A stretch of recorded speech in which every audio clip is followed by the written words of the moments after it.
siya sa magiging witness po nitong sa impeachment case po ni Sara Duterte. Panoorin natin mga kabayan. Duterte ng ill-gotten wealth more than 2 billion pesos sa bank accounts niya. Sila ni mag-asawang Manscarpio.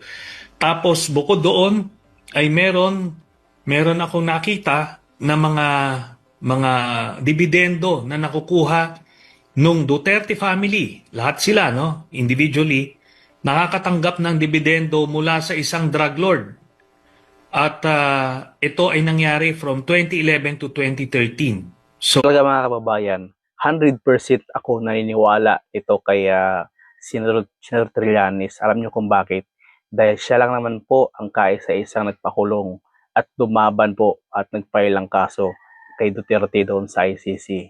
Kaya 100% akong naniniwala sa lahat ng mga sinasabi ni Senator Trillanes tungkol dito sa 2 billion na ill-gotten wealth ni Sara Duterte.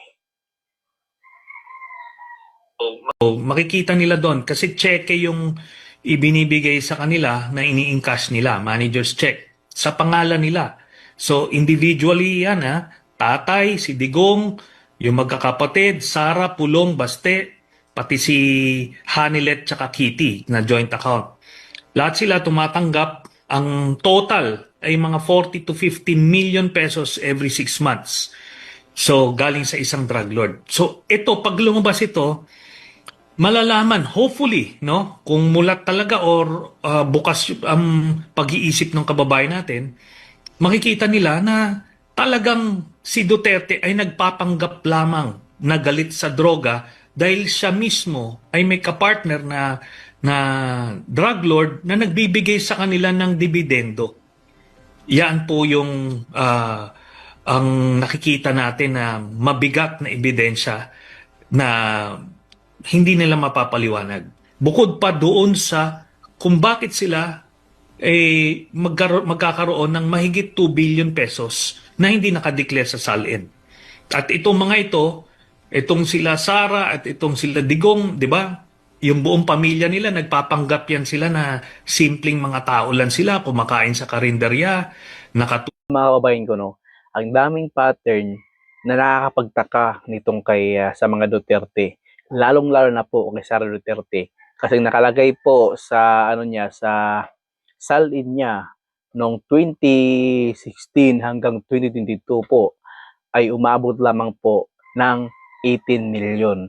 Ngayon po, nung nakita ng House Committee po mga kababayan, ay umabot po ng 98 million pesos.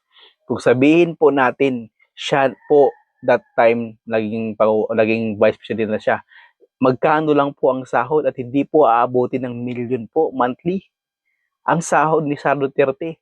At imposibleng makaipon po siya ng 98 million pesos po doon sa salin niya. Mga kababayan, di ba? Nakakapagtaka. Kaya yan ang bagay na hindi kayang ipaliwanag ni Sara Duterte. Kaya po, si Sara Duterte ay hindi po siya talaga umaattend sa mga hearings niya. At kaya po, panay ang paninira niya kay Pangulong Bongbong Marcos. Lahat po na ginagawa nilang illegal, katulad ng sa droga po, ay kay Pangulong Bongbong Marcos po nila ipinupukol yan. Dahil para po ay ang isip ng mga kababayan, ng mga taong bayan, at ng mga DDS na to ay mapunta kay Pangulong Bongbong Marcos at sa administrasyon ngayon. Kaya itong mga aligasyon at isiniwalat po ni Senator Trillanes sa atin ngayon ay katotohanan po ito, naniniwala po ako dito. Kasi hindi po kayang ipaliwanag ito nitong magkakapatid na Duterte kung saan nanggaling ang yaman at ang bilyon-bilyong pera nila. natutulog sa kulambo. Pero noon pa lang, nung meron pa lang si Digong, bilyon-bilyon na ang pinagkakapirahan nila. Pero Yan po. ito pong si Attorney Dino De Leon, ang isa sa mga hamon niya ngayon kay VP Sara Duterte, pumirma na ng bank secrecy waiver. Para makita na ngayon pa lang, sa tingin niyo po, tama lang, nararapat lang na pumirma na rin ng bank secrecy waiver itong si VP Sara Duterte? kung wala siyang tinatago, pipirmahan niya yan. Pero noon ko pa hinahamon niyang pamilya na yan. Noong 2016, tapos habang presidente si Digong, kung maalala ninyo, si Duterte, inakusahan ako na meron daw akong foreign bank accounts. Tapos pumirma ka agad ako noon sa waiver. Tapos hindi lang yon, ako huminto ron, dinala ko pa yung media doon mismo sa bank branch na sinabi ni Duterte na meron akong foreign bank accounts. Kumbaga, I did what is humanly possible to disprove yung kanilang mga aligasyon laban sa akin. Pero ito, kada Kung totoong wala ka namang tinatago at kung totoong sinungaling ito mga taong nagsasabi sa'yo na meron kang multiple na bank account, bakit ka matatakot pumirma? Bakit ka matatakot na buksan yan at ipakita sa publiko at patunayan na mali yung aligasyon nila sa'yo? Katulad na lamang po itong kay Sara Duterte. Bakit mo siya takot at bakit ayaw niyang ipakita sa publiko? Ibig sabihin, totoo at marami silang tinatago dyan. Kasi pag once na nabuksan niyang bank account ni Sara Duterte, lahat ng bank accounts niya, dyan na po mabibisto lahat-lahat. Kaya yari na silang lahat dyan, simula kay Sara Duterte, sa mga kapatid niya, at sa lahat ng mga kasama. hamon ko ay dinadivert yung attention. Ang pinakahuli nga, di ba yung nagkita kami sa Quadcom, pinapapirma siya ng waiver, hindi siya pumirma, gumawa ng eksena. Ando doon sa likod si Sara Duterte, hinahamon ko sila. Andito na sila, pakita nila sa mga supporters nila na talagang bulag na bulag ang pag-iidolo sa kanila. Pakita nila na maayos talaga sila. Kaso nga hindi nila gagawin yan kasi alam nilang totoo yung sinasabi ko. Kaya regardless, umirma siya, hindi, ngayon ay malalabas na yan din sa impeachment. Naalala ko nga yan, Sentry, dahil ako nandun ako nagko-cover. Oo. Pumayag ka pa ngang magpasampal, di ba? Yes, oo. Alam mo, Sandro, di ba nung una ko nilabas yung bank accounts, I remember, ando doon ka eh. Nung nag-press Sa ko na ko. Ortigas yan eh, di ba? Sa Ortigas yan na Oo, sa Sentry. Ortigas. Tapos, itong sa Quadcom, yung sasampalin daw ako, pumayag ako, sige, sampalin mo ako, pirma ka lang. Hindi pa rin. Di ba? Kaya siguro naman, dun lang sa medyo bukas ang pag-iisip, maliwanag na maliwanag ito na tinatago nila yung kanilang pangungurakot. Di ba? Yun lang. May mga kababayan kasi tayo na talagang siguro kahit bumaril ng tao sa gitna ng EDSA itong Duterte family, Duterte pa rin sila.